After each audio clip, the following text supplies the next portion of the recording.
شعبان کو ہم نے بنانا ہے رمضان کی تیاری کا مہینہ. رمضان کون ہے؟ اللہ کا مہینہ، شہر اللہ ہے. تو اللہ کا مہینہ آ رہا ہے تو اس کے لیے ہمیں شوق سے انتظار کرنا، اس کی تیاری کرنا، اس مہمان کو ویلکم کرنا.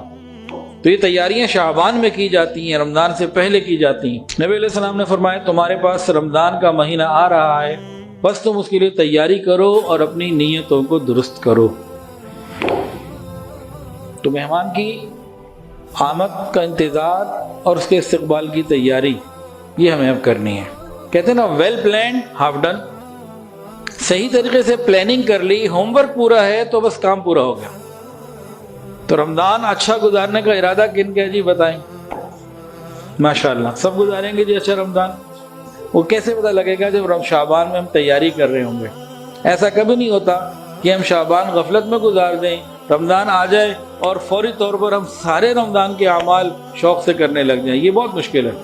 شعبان میں جو ہم تیاریاں کر رہے ہوں گے تو اس کے اثرات رمضان المبارک میں آئیں گے.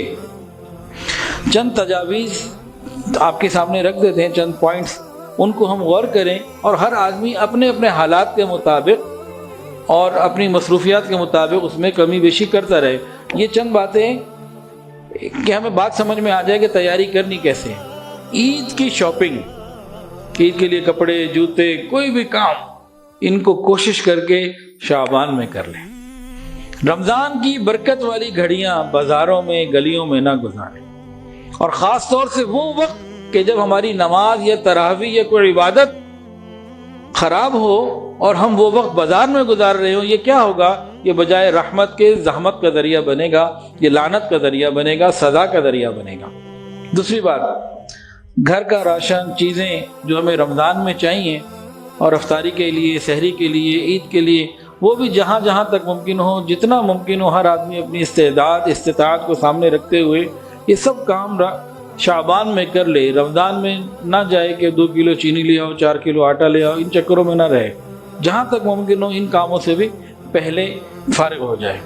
ایک اور مشورہ یہ ہے، نوجوان تو اس مشورے کو بالکل نہیں مانیں گے، اللہ کرے مان لیں، کہ جو کام ہم رمضان کے مہینے میں چھوڑ سکتے ہوں اس کے لیے ہم ارادہ کر لیں کہ ہمیں ان کاموں کو رمضان میں چھوڑ دینا، عید کے بعد دیکھیں گے.